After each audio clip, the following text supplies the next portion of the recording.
Okay, so my patient today is Katie. She's a 7-year-old who presents with spastic diplegic cerebral palsy.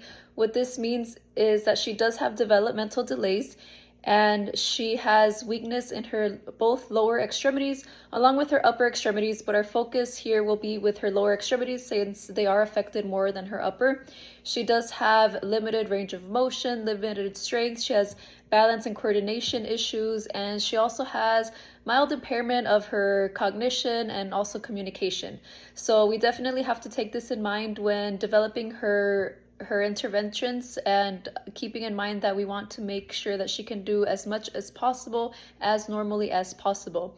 So this patient does have stairs at home, and right now she's a max assist on stairs because her mother unfortunately has to carry her up and down the stairs. So we do have to take this into consideration when giving her the different interventions. We should focus on stair training while also incorporating strengthening activities to make her stronger in her lower extremities so that she can be more independent.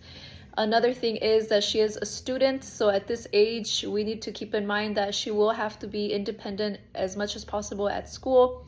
She will have to be getting around on her own with walking. We need to get her endurance up because she also has problems with her endurance. It's not quite where we want it to be so that she can be independent when she's not at home with her mother or with a caregiver, which will be the case at school. So we definitely want to focus on that.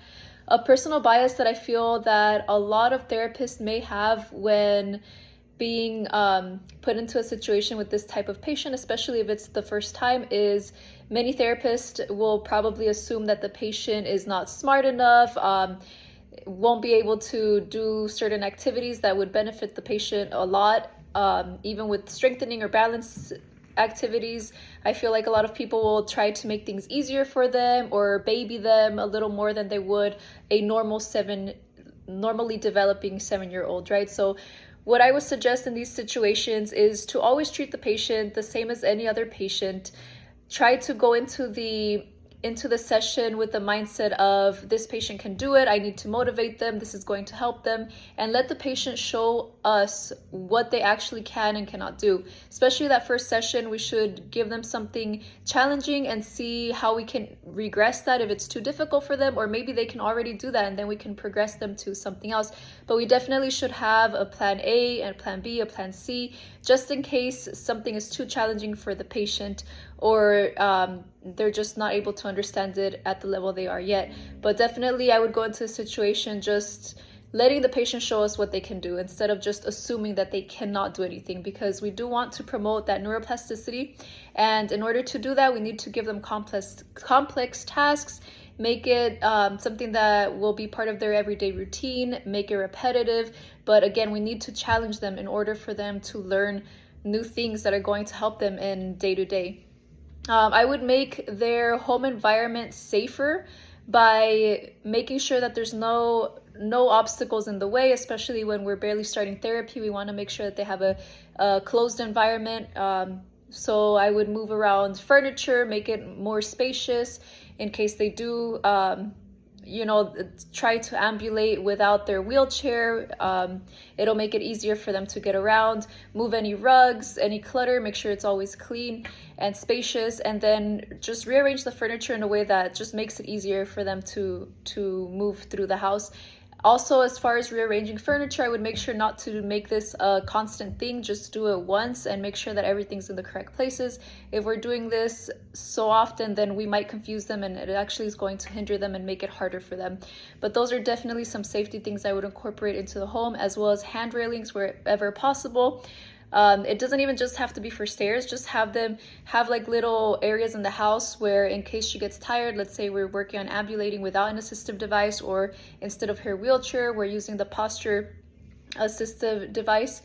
She might get tired quicker because she's using more of her body using that. Then we can put rails around the house on different walls so that that's going to be her spot where if she is losing her balance or her endurance, she can just grab on. So that way we prevent risk of falls. Another thing is, of course, the railings on the stairs. I know she's not able to do the stairs by herself, but giving her some railings there might help encourage her, especially after going through therapy. She might be more motivated to try to do the stairs on her own. The way that I would incorporate strategies to help this patient since she is so young. I would do very basic tasks and make them fun. So something that I would love to work on with this patient would be just ambulating, because we do want to get her to ambulate 5 minutes without taking breaks, so 5 minutes nonstop, so that she can get around at school independently. The way I would do this is I would go on a nature walk, just have her use her assistive device, and I would do 1 minute nonstop walking and motivate her by telling her, like, okay, you're doing good, and in a little bit we're gonna stop, take a break. And so it's gonna be a nature walk where we pick up different trinkets. So if she sees a cool rock, some leaves, flowers, even if she sees like a little penny, paper clips, something like that, we'll pick it up, put it in a little bag. So when we get back to the clinic or she gets home, she can put it in a scrapbook, she can put it on a piece of paper, glue it on, and this will also work with her cognition and her fine motor skills as well. And it'll be like a nice little memory for her and some motivation to keep walking. So after that first minute, after we pick up some trinkets, we'll do another minute straight with no breaks. If she's doing really well, we can do maybe 1 minute and 30 seconds or 2 minutes and just keep progressing her slowly that way until she gets to 5 minutes. Another good idea would be to, of course, with the parents' permission, have someone drive the child to a spot, obviously with the caregiver present or the clinician as well. If there's a place that she likes, like let's say she likes Taco Bell, we can take a 5-minute walk to Taco Bell, and that would be her motivation and a reward as well, so that she's motivated for the next session and it's just something that she becomes excited about. And while she's doing the exercise, she doesn't really see it as an exercise anymore. So I definitely, just little things like that to make it more fun for her.